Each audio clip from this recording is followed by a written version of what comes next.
Welcome back. And now for another view of what should be done about Syria. Republican Senator John McCain has called for arming the opposition to President Bashar al-Assad. And he's the first senator to say the U.S. should take the lead in using international air power against Assad's forces. Senator McCain joins me now from Washington, D.C. Welcome to the program, Senator. Well, thank you, Christiane, and congratulations on your new program. I know of no one who is better informed than you on international affairs. Well, Senator McCain, thank you very much indeed. So let me ask you, you've just heard a very passionate and eloquent disposition for continuing tough economic sanctions and for letting the Annan peace process, or rather the Annan special mission, continue. But you have a different view. Can you lay that out? I think I can, Christiane, but first of all, I can't help but comment on, I was listening to your interview with our ambassador to the UN. Basically what she's saying, unless we get the Russians and the Chinese to go along, we do nothing. And somehow to think that increased, quote, economic and diplomatic pressures will bring about a change in the situation on the ground, I think is a fundamental misunderstanding of Bashar al-Assad and what he's doing. And first of all, fundamentally, it's not a fair fight. The Russians are pouring arms into Syria. The Iranians are on the ground. Rape, murder, atrocities, torture is taking place as we speak. We know that around 10,000 people have been massacred, some under the most unspeakable circumstances. The ambassador said that we don't know who the leadership is of the Free Syrian Army or the Syrian National Council. I do. I've met with them. But I know who they are. And I can tell you that they are people who are dedicated to overthrowing Bashar al-Assad, and a lot of them are defectors from their military. Is there danger of extremist elements coming in? There was a danger in Libya. That was a danger in Tunisia. That's a danger in Turkey. I mean, in Egypt. So all I can say is it's not a fair fight. Go ahead. Senator, one of the issues you brought up, and certainly Ambassador Rice, and many actually in the Syrian opposition movement bring up, is that there isn't a coordinated opposition. How would one logistically help these people? How could you arm and train? How could you intervene in a way that is meaningful? First of all, they are communicating and coordinating a lot better than is being reported. I know that from my meetings with the Free Syrian Army leadership.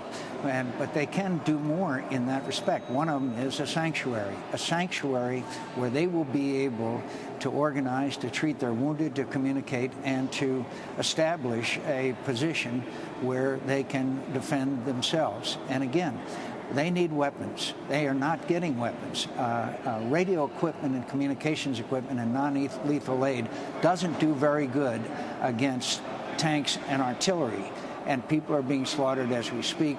And none of us who know the situation in Syria believe that the Annan plan would have any success, which obviously it is not.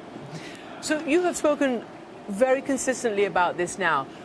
You were the challenger to President Obama in 2008. Now your successor is Mitt Romney.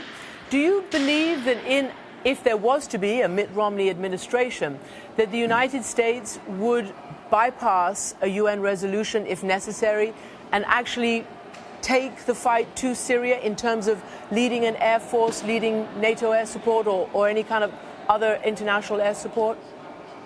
Look, I can't commit for candidate Romney. Only he can definitively make this statement. But I know what Ronald Reagan would do. I know what he would do. And I know what he did. And I know what Bill Clinton did in Bosnia and Kosovo. I know what his greatest regret was, that we didn't intervene in Rwanda, a tragedy that you covered extensively. My congratulations to CNN for continuing to cover this carnage every single night and bring that awareness to the American people. And for us to depend on the largesse and generosity of China and Russia is an affront to everything we stand for and believe in. We could provide them with weapons. Indirectly, there are countries, if the United States leads, that is ready to do things that are necessary to help the Syrian resistance. And finally, you know as well as I do that General Mattis, our commander in the area said that if Assad fell, it would be the greatest blow to Iran in 25 years. The same country that's trying to assassinate the Saudi ambassador here in Washington, D.C., and is developing nuclear weapons in a way that could lead to a confrontation of enormous consequences. Go ahead. I'm sorry. No, I'm it's sorry okay. For such a long tirade. It's I'm okay. sorry. I meant to ask Ambassador Rice this, and I didn't have enough time. I want to ask you, and I'll put this question to her again.